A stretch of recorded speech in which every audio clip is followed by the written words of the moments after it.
5 forms of mind control, or as I'll put it, 5 forms of psychological control. Now we live in a world that is controlled by information.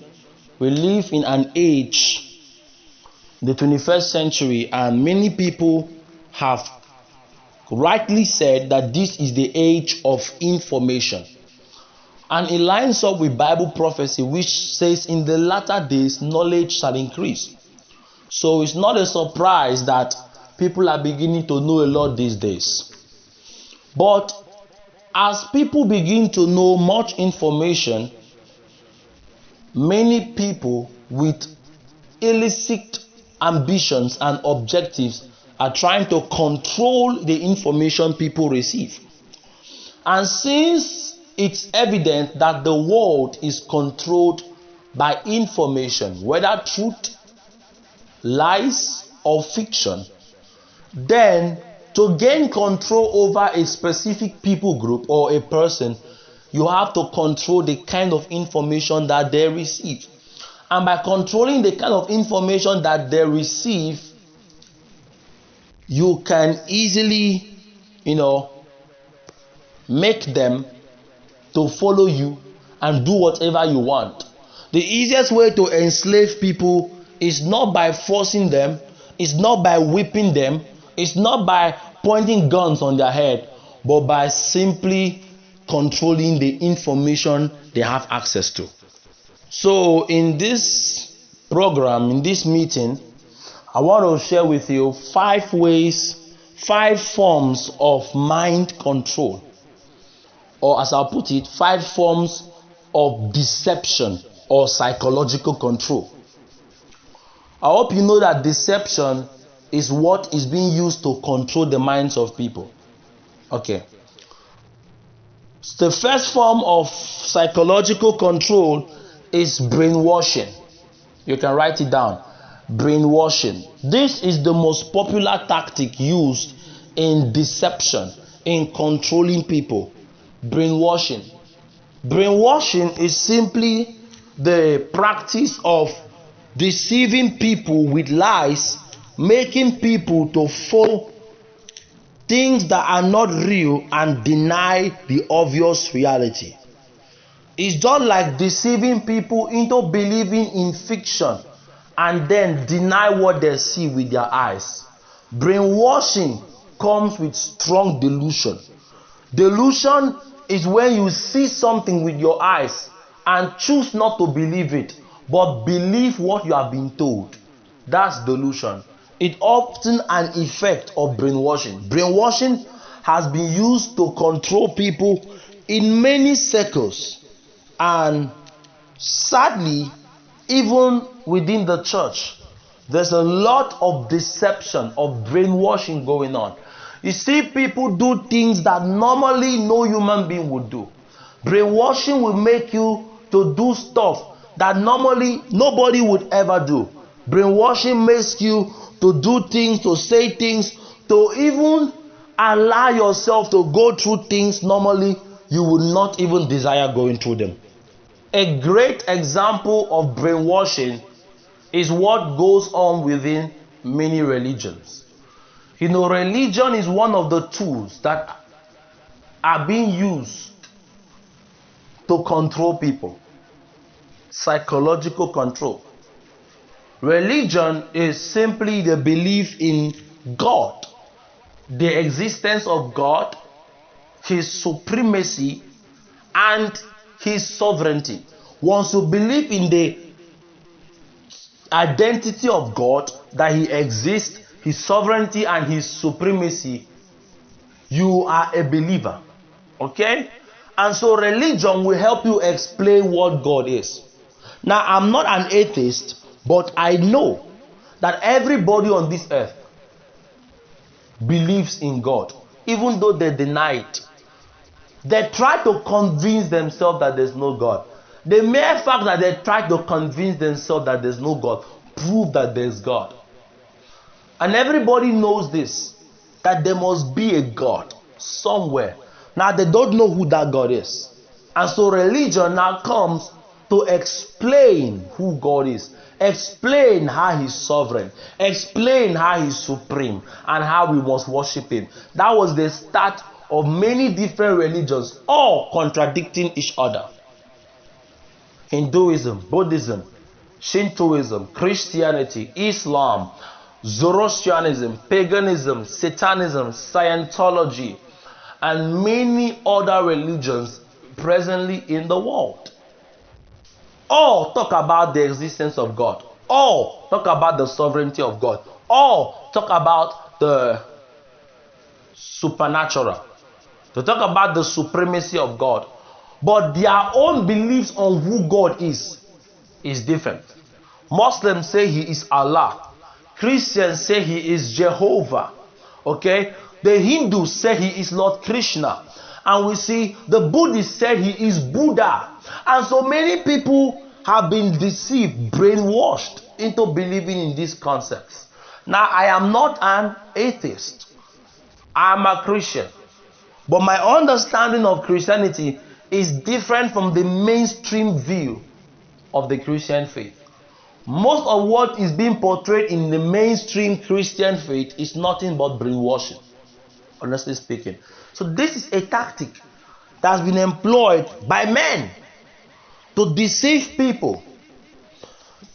From the dictionary, the word brainwash simply means a distorting effect upon one's memory, belief, or ideas as by propaganda, to affect one's mind by using extreme mental pressure or any other mind affecting process. Example, hypnosis.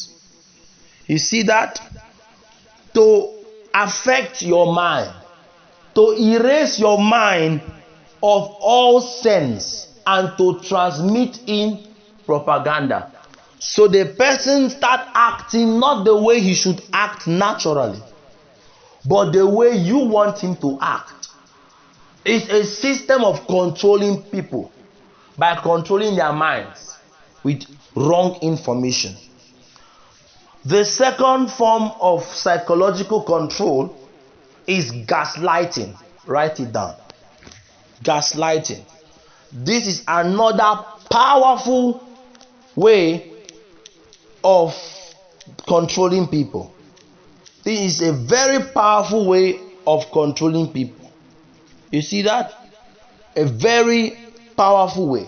Now, the word gaslight simply means to manipulate someone such that they doubt their own memory, perceptions of reality, or sanity, typically for malevolent reasons. That's gotten from the Wiktionary. That's what gaslight means. To manipulate someone such that they doubt their own memory. To make people focus on your deception and deny reality. Especially when this technique is being used to control damage. You see that? When, like for instance, the government is doing something wrong and the people are angry with their government, for instance, and then the government comes up with talk that brainwashes the citizens into doubting the perception of reality. It's a system that turns the sinner to the saint in the minds of people. They try to make you doubt the fact that the government is intentionally making the economy hard. And they want you to believe that the government is suffering as much as you are suffering. They want you to deny the reality of what you are seeing, that they are robbing the masses of their money through taxation, embezzlement of public funds, and investing those funds in their own personal businesses. You see the politicians build houses worth billions of dollars, billions of naira, and then they brainwash you, they gaslight you by saying we are also suffering. Nigeria is hard for everybody. For instance, Nigeria is hard for everybody. We are suffering as much as you are suffering. You are not the only one going through poverty. You are not the only one going through suffering. We too are passing through what you're passing through. Learn to adjust your spending. But they themselves, the politicians, will not adjust their own spending. Same thing is with religious circles. When a prophet cannot perform miracles supernaturally by the power of God, they begin to gaslight people, saying that it didn't work because you did not believe. If you believed enough, it would have worked. It's a form of deception. Or they say those who are performing miracles are doing it by the power of Satan. Remember what the Pharisees said to Jesus in the Christian Bible, that Jesus cast out demons by the power of Satan. Remember, the Pharisees themselves don't have power to cast out demons. So it's a form of mind control. Because when you see someone casting out demons, people will believe that such person is a prophet. And the Pharisees never wanted anyone to believe that Jesus was a prophet, let alone the Son of God. So they had to come up with gaslighting techniques, that he's doing it by the power of Satan. And Jesus Christ replied them instantly, how can Satan cast out Satan? Jesus Christ refuted their tactics, and many people believed in him. Just an example from scriptures to show you how gaslighting is being used. Oftentimes it's used to cover up someone's insecurities or mistakes. It's just like the current mantra within Islam, saying Islam is a religion of peace, right? But the obvious reality shows that it's not peaceful. Let's tell ourselves the truth. Many people have been killed in the name of Islam. Many people. To deny this fact means you are brainwashed. It's obvious. Even to this day, Muslims still kill people in the name of Allah. And yet they want to convince you that Islam is a religion of peace. It's a peaceful religion. That's why they keep on saying it, to make you doubt reality. You are seeing people being killed every day.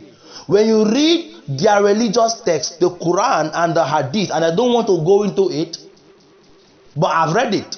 There are many violent verses such as fight those who do not believe in Allah. That's Surah 9:29. I believe I will stop with that. I don't want to go deeper. Yet they will gaslight you. Those verses are for only specific times. But the people who kill non-Muslims today use those verses to justify their killing. And yet you want to gaslight people. It's a tactic. It's a method of mind control to make you doubt reality. To doubt reality. To make you doubt reality. Okay? Another method of gaslighting is being used in the business world, in the psychological world. You see that?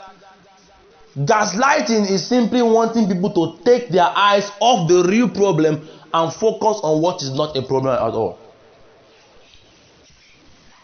The third form of mind control is victim blaming. Write it down. Victim blaming. This is a very popular and effective method employed by many people to control people. Okay? The term victim blaming from the Wiktionary simply means to make yourself to make yourself a victim of a crime you have committed by accusing others of doing it. To make yourself a victim of a crime you have committed by accusing someone else of either responding or committing the crime. According to the Wiktionary, it's a process of manipulation. This is a very important, and you need to understand this. Victim blaming is not just used in corporate circles, But even among domestic circles, like the family, like school, like work, like church, okay, the mosque, people argue about many things. And victim blaming, especially when they know they have done something wrong and they don't want to admit it, so they try their best to blame the other party for doing it. Let me cite a very good example. A lady slaps a man and then begin to blame the man for pushing her to slap him. Okay? Just like a man hits someone else, then tries to put the blame on the person who he offended. Now let me cite a better example. Somebody offends a pastor, and when the pastor gets offended and wants to take up the case to the police, the person who offending the pastor begins to cite Bible verses to blame the pastor for even taking the matter up. And we see it used every time. Even among Muslim circles. A Muslim would insult you, insult Christians, they do it. Insult Christians, call them kufar, call them so many names. The worst of all creatures. The Quran says that. But when a Christian insults Allah, insults Muhammad, insults any Islamic figure, they will get angry. Why do you insult our prophet? But they insult Jesus by reducing his character to not the Son of God but a prophet. They claim our Bible is corrupted. That's an insult. But when you say that Quran is fake, they are like, why do you insult the Quran? But they insult the Bible. They can tear your Bible in public, but if you tear the Quran in public, if you're not careful, you may lose your life. That's a system of victim blaming, and it's used effectively in the West. And that's why the West is presently waking up to reality. Victim blaming is a very effective weapon used to confuse people. It's using confusion to control people. Yes. There was a case in Nigeria about a lady called Deborah Samuel who was killed by a group of Muslims in the north. Until today, when people point hands to that event and say Islam is dangerous because of that event, Muslims come up to say, but the girl shouldn't have insulted the Prophet Muhammad. Does that justify killing her? You try to justify wrongdoing by blaming the offended. That is victim blaming. It's a system of mind control. Even within the family circle, the youngest sibling offends the elder sibling. And when the elder sibling reacts, the younger sibling begins to blame it. Blame the elder sibling for reacting. It can even go vice versa. The elder offends the younger. And when the younger sibling reacts, the elder sibling begins to react. Why are you disrespecting me?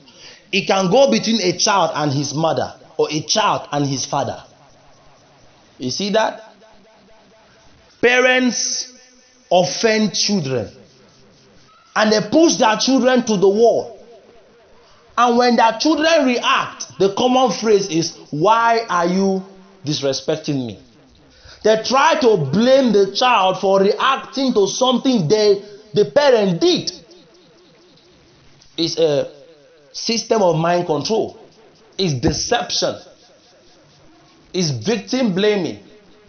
And oftentimes, you hear the parents reminding the children of how I carried you in my womb for 9 months. You have heard that phrase many times, right? I carried you in my womb for 9 months. It was so hard giving birth to you. How did that connect with the issue on ground?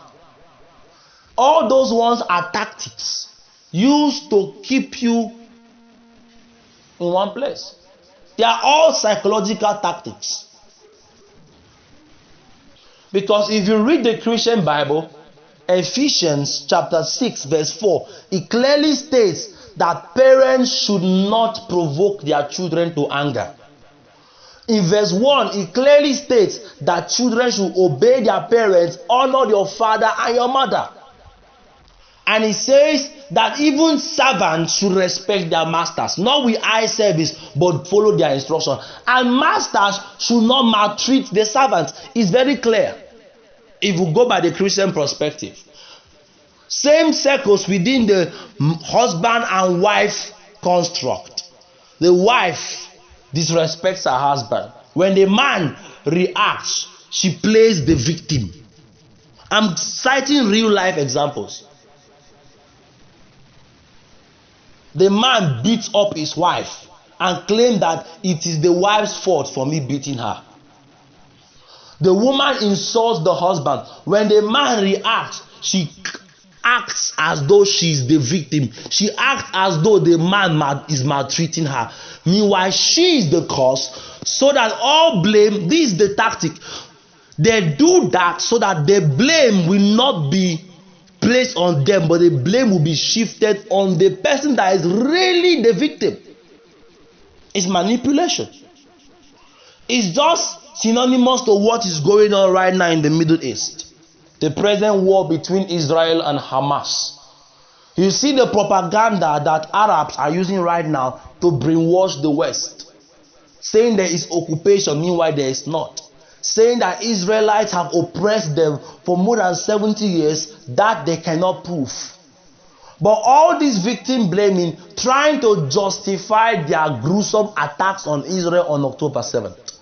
And trying to make people see Israel as the oppressor. Meanwhile, in reality, Israel is the victim of oppression. The Arabs have always fought to kill, to wipe, to destroy Israel since. They have always tried to wipe Israel. And so when they try and they fail, the next step to shift all the blame to Israel, rather than blaming them for the atrocities they committed, they have to play the victim. They have to show pictures and videos of children, of casualties in the war, to make people think Israel is intentionally killing women and children. It's a system of mind control. I'm citing real life examples because these things happen in real life. Okay. The fourth form of psychological control or mind control or deception is intimidation. That's obvious. Intimidation. Intimidation. Intimidation is one of the most popular and mostly used forms of mind control. This is maybe violent. The word intimidation in the dictionary simply means the act of making timid or fearful or of deterring by threats. The state of being intimidated. You see that? The word intimidate in the dictionary simply means to make timid or afraid, to cause to feel fear or nervousness, to deter, especially by threats of violence. A synonymous word is to abash. This tactic is being employed by many people, especially the elite, those at the top. They always try to intimidate people. This tactic is mostly employed by those in authority over others, whether religious authority, marital authority, family authority, or political authority, economic authority. Once you are above, once you have authority of influence over people, most people in that level control those under their authority using threats of violence. One specific people group that employs that are Muslims, respectfully speaking, but it's the truth. Many people have been threatened by Muslims that they'll be killed if they don't stop this, to make people feel afraid. it's a system of control. It's a system of control. Control through fear, threats of harm, threats of violence. If you don't stop speaking about Islam, we will kill you. It's a threat. By threatening people, they hope they can get people afraid and cowardly. And when people are afraid, they give up. And when they give up, they have won. Same thing within the Christian circles. I'm not biased. Within Christian circles, the same is true. When clergymen use threats of curses or death to threaten people. In most Christian cults, I call them cults because that's what they are. In most Christian cults, threats of harm is being used, especially in Orthodox circles and in few Pentecostal circles. Okay? The issue of using threats or violence to intimidate people, to control people through fear, is prevalent in religion and in politics. Yes, in politics, in religion, in economics. Yes. Intimidation is a very popular tactic, even within domestic constructs, like family. Father can threaten son. If you do not do what I say, I'm going to kick you out of my house. If you do not do what I say, no more money for you. Trust me, that's intimidation. I believe the best way of making people do things the way you want them to do it is by mutual consent and understanding. When you make your child to understand, or anyone you are relating to understand your point and get to hear them out, dialogue is the best way to get along with people. Not to control them through deception. You see that? Intimidation, threats. Even in the political circles, many politicians threaten each other. Many nations threaten each other. Nations that are stronger threaten weaker nations into doing what they want. Stronger religions or empires threaten weaker religions or empires to do what they want. Stronger people intimidate weaker people to do what they want. It's a very powerful means of deception. The fifth form of psychological control is what I will call damage control. Damage control. Damage control. Damage control. You can write it down. Damage control is the last of the five. Now, there are many other ways of deception, of mind control, but I will only list these five for the start. I don't want to list so much so that you can keep these five in your mind. Damage control is very, very useful in the hands of those who seek to control others. This is by giving excuses for the mistakes made by people. You understand what I'm saying? When people who make mistakes give excuses for their mistakes rather than solving them. When people who make mistakes, rather than admitting their error and or solving them, they give lame excuses for their error, or try to make evil good. Remember what the Bible said. It talks about the generation of people that we call good evil and call evil good. This tactic is being used especially after people do something bad. and they don't want to be held accountable for their actions.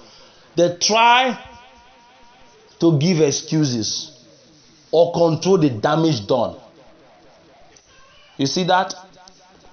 It's often used when people of influence, of great influence, are involved in scandals. So rather than either admitting or denying the scandal, were you guilty, yes or no, they would rather want to control the damage done.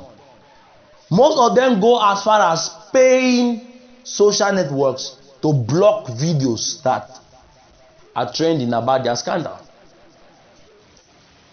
Others go as far as giving excuses or even trying to paint the situation as something good. Many of them do it a lot.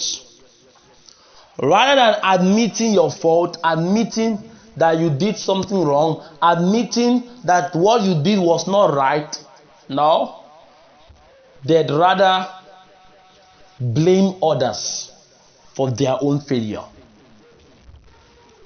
No, blame others and try to push themselves out of the spotlight.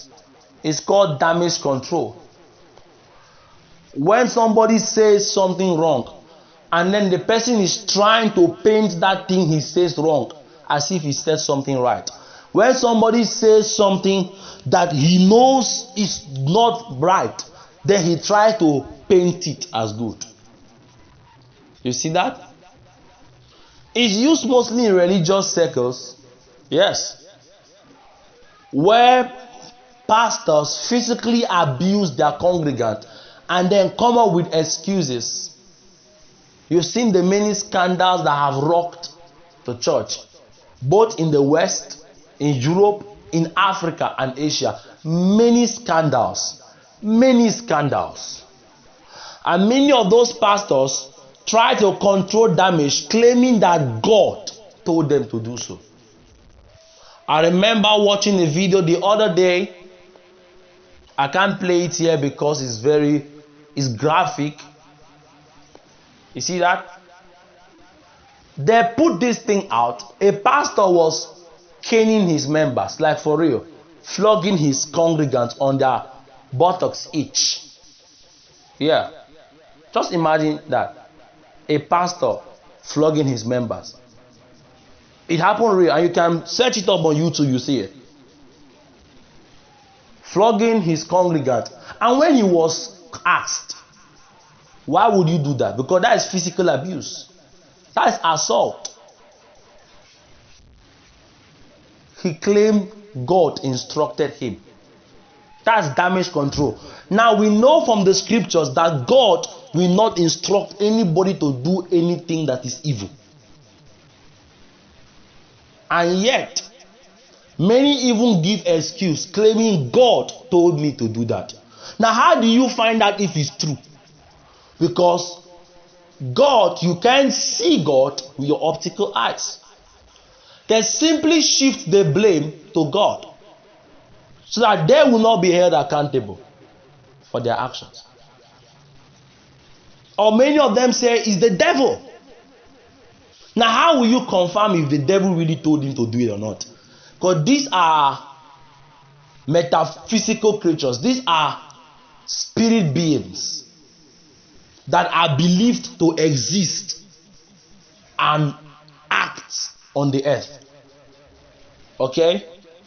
The devil is not a human being that can be met face to face and asked questions. So how do you find out the truth of a particular situation? It's a tactic of mind control. Mind control, where people are brainwashed into damage control. You see that? Or people say it's the culture. You see that? Rather than take responsibility for their actions, they'll say it's the culture of the land. That's our culture. Why not accept, yes, I did it and what I did is wrong? They're trying to shift the accountability to something that cannot be queried. How can you question culture? You see even in the Islamic circles, or in the Hinduic circles, or Buddhist, or atheist, whenever they do something that is religiously motivated, they try to shift the blame or to control damage by saying the actions of one Muslim does not represent the entire Muslims. You have heard such things, right? You've also heard them saying, no, his actions is not Islamic. Then tell us which actions are Islamic. They will not tell us. It's all tactics of mind control. I believe this should help us for a start. I would encourage you to study Steve Hassan's BITE model. I can send you the book if you asked, okay? If you ask, I can send you the electronic version. For those online, you can put in the comment section and ask for the book, and I'll send it to you. Very, very clear and very, very simple, so that you read it and understand. You can contact me on WhatsApp. It's showing right there on the screen. You can contact me and we'll send it to you. I'm not the one who wrote it. I've not met the person who wrote it. But it's just an article, not the big book. It's very, very helpful. It teaches you all you need to know about mind control. You need to know this so that you will not be deceived, because mind control is simply deception. Deception. Deception. Mind control. People have been brainwashed, gaslighted, victim blamed, intimidated, and the damage of all those things have been controlled through tactics.